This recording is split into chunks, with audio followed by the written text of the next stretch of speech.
Usa sa mga highlights sa ika-110th araw ng Katipunan is mao kining paglubok sa humay.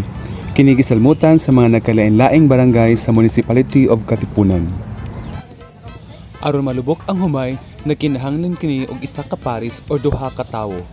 And of course, alho og lusong para magamit paglubok sa maong humay.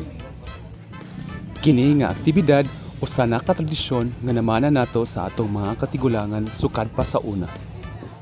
Usa kini ka proseso nga bulagon ang unod ug ang panit tipasi or unod sa humay.